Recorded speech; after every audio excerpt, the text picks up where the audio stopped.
It always feels like Christmas morning when there's new inventory arriving at Curated. And this week, we have some incredible examples of some iconic supercars and unique specs. And most importantly, two that have some interesting tie-ins to world speed records.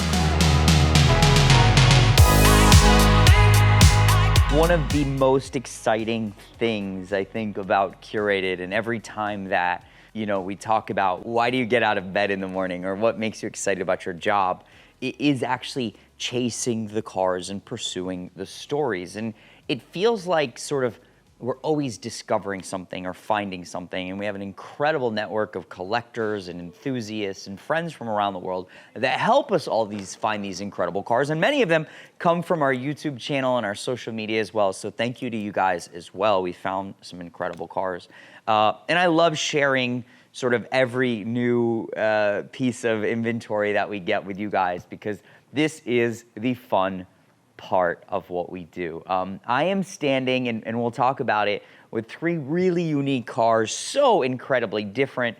But we'll talk about first the Bugatti EB110SS Prototype.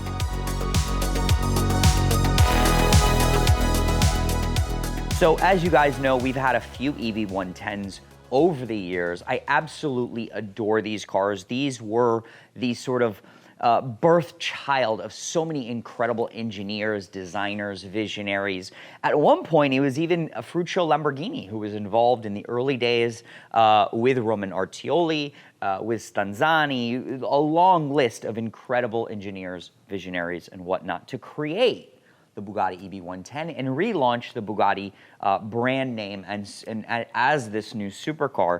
And what makes this car so special is it's one of the handful of SS prototypes. Now, if you don't know what the SS is, it is the super sport version. What I think a lot of people in modern times today, we know this car because Bugatti has just released the new 110, and that car is basically based off this design with the scoops here, with the rear wing, the fixed rear wing. So there's a lot of little differences between the EB110 GT and the SS, but most importantly are the differences of this prototype.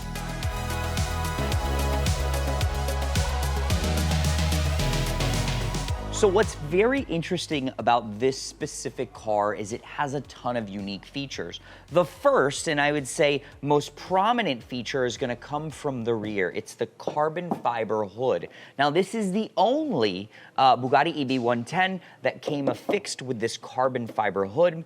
It was used for prototype testing. When looking at this car as well in the rear, you'll see these US side marker lights. And this was because this car was actually a US development car as well. Bugatti at the time was hoping to pass EPA DOT regulations for the US. I remember as a young man, there was actually a dealer in Palm Beach that was posed to be the new Bugatti dealer. Palm Beach Motor Cars was going to be the Bugatti dealer, one of the Bugatti dealers for the US. And these cars were being advertised in DuPont Registry in period. So they were ready to produce a US car. There's a ton of different features in the interior. And one of those features, as US demand would have it, was one fuel filler side. Now, on all of the other EB110s, there's two fuel tanks. There's a door on the passenger side and a door on the driver's side. This was a development for the US where it was just one door for the fuel tank on this side, and the fuel tanks are now connected by a pipe in between. So this was one of the developments. There's a few design developments, one being the shifter. There's definitely some unique interior features. The blue belts is one of them. And this has the full SS interior, which is just so cool. It's the carbon dash. The seats are different. The full interior is different. It's a little bit more raw. And actually, a lot of these design elements are used in the new 110 as well.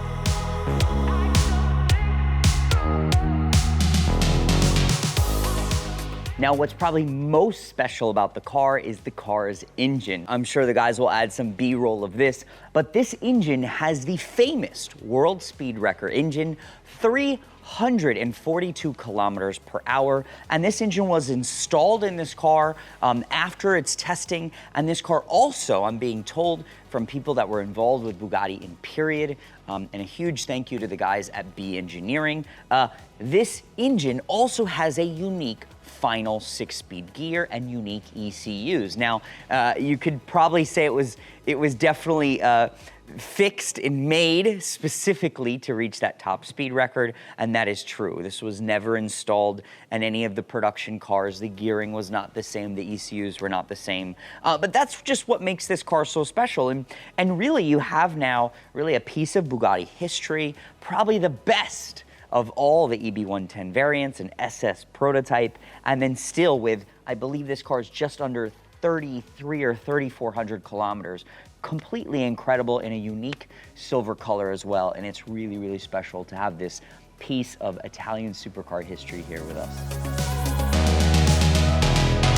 When I posted this car this week, I wrote the quote, "Holy Murcielago," and there is really no other way to describe this. I've never heard of a US Murcielago early generation car, or really any manual Murcielago with such low miles in such a cool spec.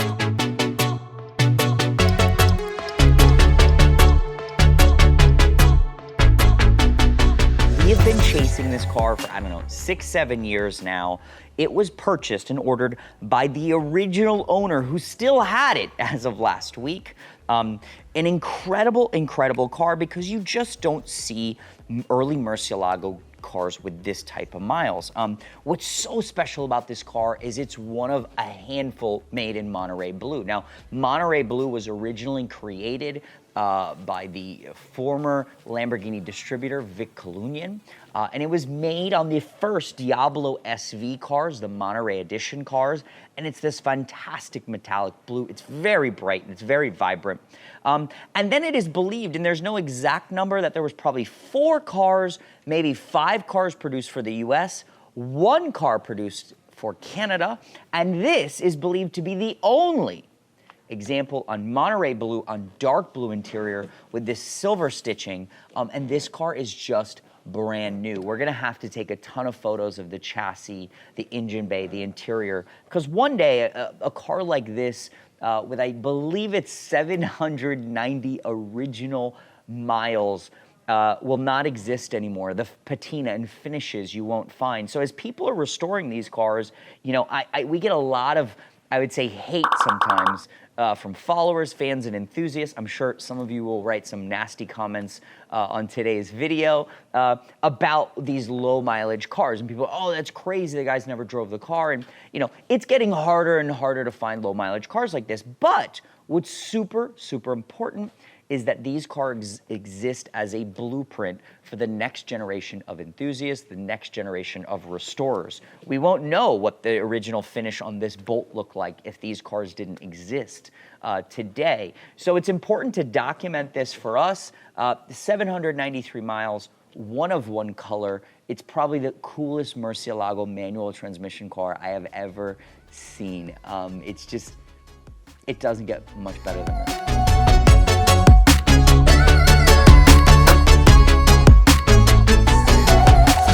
So for all of my fellow car nerds, this car is just so freaking cool.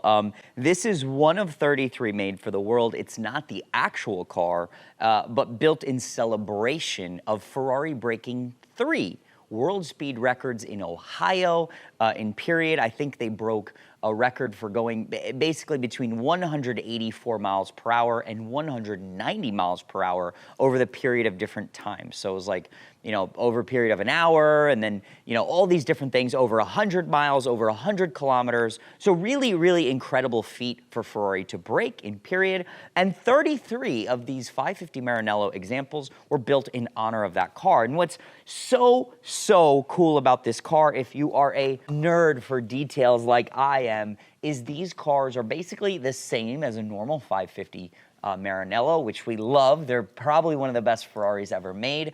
But this car comes complete with a factory roll cage installed, factory racing seats, factory harnesses, this very cool shift knob a la the Ferrari F50, a world speed record badge, a really, really cool Alcantara suede covered steering wheel, and carbon fiber door sills. Now, what was also added to these cars was the Fiorano handling package, and I believe, if I'm not mistaken, this is the first time that package was actually offered, was specifically to these cars. So when you think about looking back and you think about special edition cars, this car is not just, you know, badging in a color. These were available in a numerous colors. I've seen a Giallo car. Most of them were actually built in Grigio over Bordeaux, the iconic color combination. But this car is just so cool. The details are so special, and I think one day these cars are going to be coveted and cherished by collectors.